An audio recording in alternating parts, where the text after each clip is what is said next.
कक्षा 10वीं के एमपी बोर्ड के सभी विद्यार्थियों की होने वाली बल्ले बल्ले, क्योंकि मैंने आपसे वादा किया कि मैं आपको ए से लगाकर एफ तक की श्रृंखला बताऊंगा। ये देखिए, यदि नहीं देखा है तो देखना है, प्लेलिस्ट को चेकआउट जरूर करिएगा, ठीक है, क्योंकि ये बड़े ही महत्वपूर्ण पेपर बता रहा हूं जो परीक्षा में आने वाले हैं, ठीक है। इनमें से प्रश्न फंसेंगे ही फंसेंगे, ठीक है। इन बच्चों ने अच्छे परसेंटेज बनाई, आप भी कर सकते हो। ये भी ऐसे ही निकम्मे थे आपकी तरह, ठीक है। इनको भी मैंने बहुत अच्छे से पढ़ाया है, आईएमपी पेपर दे देके। विभवांतर का मापक यंत्र है वोल्टमीटर, पादप में जाइलम उत्तरदायी है, जल के वहन के लिए। दो तंत्रिका के कोशिका के मध्यकाली स्थान को सिनेप्स कहा जाता है। नर युग्मक और मादा युग्मक में संलयन की क्रिया निषेचन कहलाती है। विद्युत धारा का एसआई मात्रक आपका एम्पियर होगा, ठीक है। पारितंत्र में ऊर्जा का प्रवाह सदैव एक देशिक होता है। चलिए यहां से अपन देखते हैं, ये आप तो बढ़िया से कंप्लीट करो, है ना भैया। यहां से आप तो बढ़िया से कंप्लीट करोगे तो अच्छे नंबर आपको आएंगे ही आएंगे।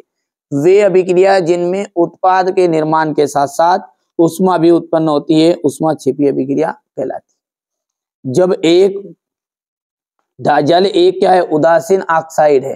धातु एक प्रायः उष्मा और विद्युत की सुचालक होती है। पौधों में केवल रासायनिक समन्वय होता है। मादा और गर्भस्थ शिशुओं के बीच जैविक संबंध स्थापित करने वाला ऊतक प्लेसेंटा कहलाता है।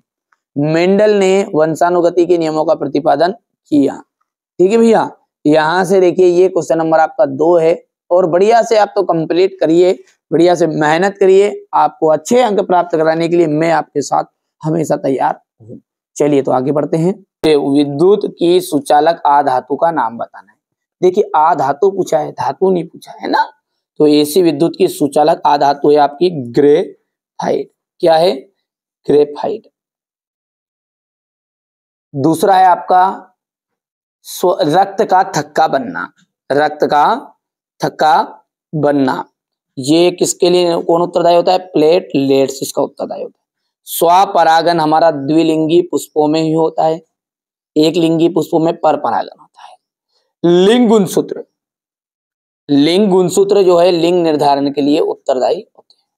उत्तल दर्पण, उत्तल दर्पण पश्य दृश्य दर्पण के रूप में जिसको वरीयता मिलती है। जरा दूरदर्शिता द्विफोक्सी लेंस, हो गया इतना। चलिए तो आगे बढ़ते हैं और अगला देखिए यहां से, ठीक है भैया। आप तो बढ़िया से कंप्लीट करना, अच्छे से तैयारी करना है ना भैया। चलिए आगे बढ़ते हैं, और अब है आपका एक वाक्य में उत्तर। जब किसी यौगिक से ऑक्सीजन संयुक्त होती है तब वहां अभिक्रिया क्या कहलाती है? ग्रेफाइट, सॉरी, जब कोई यौगिक से ऑक्सीजन संयुक्त होगी तो उसे हम कहेंगे अपचयन। और उपचयन कैसे कहेंगे? जब ऑक्सीजन का ह्रास, ऑक्सीजन का ह्रास जब होगा ना तो वो उपचयन कहलाएगी। पारे की मिश्र धातु क्या कहलाती है? पारे की मिश्र धातु कहलाएगी अमलगम, ठीक है भैया। तो मनुष्य में आयोडीन की कमी से होने वाला रोग घेंगा। पराग कोश से पराग कणों का वर्तिकाग्र तक पहुंचने की जो घटना है उसे हम परागन कहते हैं। परागन, ठीक है। लेंस की क्षमता के लिए सूत्र तथा मात्रक भी लिखिए। लेंस की जो क्षमता का फॉर्मूला है वो है P = 1/f मीटर में। अंतरिक्ष यात्रियों को आकाश कैसा दिखाई देता है? उन्हें काला दिखाई देता मेरे भाई, हो गया।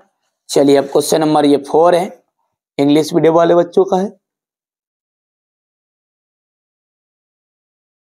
ये देखिए यहां से हो गया, स्क्रीनशॉट ले लो तुरंत, ठीक है भैया। अब है सत्य असत्य। मनुष्य में दोहरा परिसंचरण होता है क्या? बिल्कुल सत्य बात है।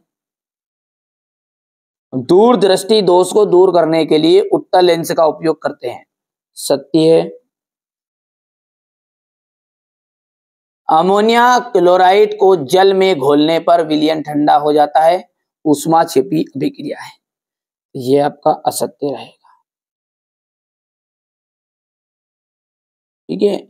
घरेलू घरेलू परिपथ में प्रत्यावर्ती धारा प्रवाहित तो जो धारा है वो प्रत्यावर्ती धारा होती नहीं, वो होती है दिष्ट धारा, उसे अपन डीसी करंट कहते हैं। तो ये आपका चौथा जो है ये आपका असत्य रहेगा। लिटमस एक प्राकृतिक सूचक अम्ल क्षार है। तो ये आपका लिटमस जो है ना वो क्या है आपका सत्य बात है। और यहां पर उष्मीय अपघटन की अभिक्रिया है, बिल्कुल राइट बात है, ये ऊष्माक्षेपी अभिक्रिया का ही उदाहरण है। हो गया भैया ऊष्मा शोषिका। आया समझ में नहीं आया इतनी चीजें? चलिए अब आगे बढ़ते हैं। ये हमारे इंग्लिश मीडियम वाले बच्चे लेंगे बढ़िया से स्क्रीनशॉट इसका। अब क्वेश्चन नंबर जो आपका 6 है, यहां से आपके 2-2 नंबर के क्वेश्चन शुरू होंगे और ये क्वेश्चन का सॉल्यूशन मैं आपको अगले वीडियो में दूंगा, क्योंकि कल तक बच्चे कोचिंग में है ना। देखिए ये कोचिंग है अपनी, इसका रिजल्ट देख लीजिएगा, गए साल का रिजल्ट है। आप यदि चाहते हो कि ऐसे ही आपको नंबर आए तो जो बता रहा हूं ना उसको आप कंप्लीट करो। ABCDEF 6 पेपर आपको दे रहा हूं। मेरी इच्छा ये है कि अब की बार 90 के पार, ठीक है। तो अब की बार मोदी नहीं, अब की बार 90 के पार करना है अपने को, है ना भैया। अपन क्योंकि 10th में है, अपने को 10th से मतलब है। यहां से देखिए, ठीक है, ये देखिए, है ना, ये 80%, 90%। यदि आप 80% चाहते हो तो 4 पेपर करना है, और यदि आप 90 से ऊपर जाते हो 96, 97, 98 तो आपको 6 पेपर करने पड़ेंगे। बट भले आप अलग से पढ़ो, इंपोर्टेंट पढ़ के समझ लो, मैं कह रहा हूं जो कर लो बस, ठीक है। पर यहां से देखिएगा बढ़िया से इसका सॉल्यूशन आपको मैं कल कोचिंग में जो उनको भी कवर करवा रहा हूँ, जो उनको पढ़ बता रहा हूँ वही आपको, ठीक है। तो वो जैसे कवर कर लेंगे मैं आपको उसका PDF आपको प्रोवाइड करा दूंगा, है ना। ध्वनिक सोनोरस किन्हें कहते हैं, उदाहरण दीजिएगा। आयनिक यौगिकों के गलनांक उच्च क्यों होते हैं? निम्नलिखित की संरचनाएं चित्रित कीजिए। एथेनोइक अम्ल, ब्रोमोपेंटेन। हाइड्रोकार्बन क्या है, उदाहरण देकर समझाइए। पाचक एंजाइमों के कार्य लिखना है। हमारे शरीर में वसा का पाचन कैसे होता है और यहाँ प्रक्रम कहाँ होता है। चलिए आगे बढ़ते हैं और क्वेश्चन नंबर 10 को देखते हैं। आलैंगिक जनन किसे कहते हैं? कुछ पौधों को उगाने के लिए कायिक प्रवर्धन का उपयोग किया जाता है, क्यों? आनुवांशिक विभिन्नता है किसे कहते हैं? मेंडल का पृथक्करण का नियम आपको बताना है, ठीक है। 2 मीटर फोकस दूरी वाले अवतल लेंस की क्षमता ज्ञात कीजिए। हीरे का अपवर्तनांक 2.42 है। इस कथन से का क्या अभिप्राय है? अवतल दर्पण की मुख्य फोकस की परिभाषा आपको बतानी है। परावर्तन के नियम आपको बताने हैं। चालक के प्रतिरोध को प्रभावित करने वाले 2 कारकों के नाम बताइए, ठीक है। ओम के नियम को समझाइए, हो गया। इसके बाद में है यहां से फ्लेमिंग के वाम हस्त के नियम को लिखना है। फ्यूज तार क्या है, इसका उपयोग क्यों किया जाता है? अपवर्तनांक से आप क्या समझते हैं? गोली दर्पण की वक्रता त्रिज्या को परिभाषित करना है। पारिस्थितिकी क्या है, पारिस्थितिक तंत्र के प्रमुख घटक कौन कौन से हैं? आहार जाल या आहार श्रृंखला में अंतर बताइए। रासायनिक समीकरण से आप क्या समझते हैं? किसी संतुलित रासायनिक समीकरण का उदाहरण दीजिए। वियोजन अभिक्रिया को संयोजन अभिक्रिया के विपरीत क्यों कहा जाता है? समीकरण देना है। प्रत्यावर्ती चाप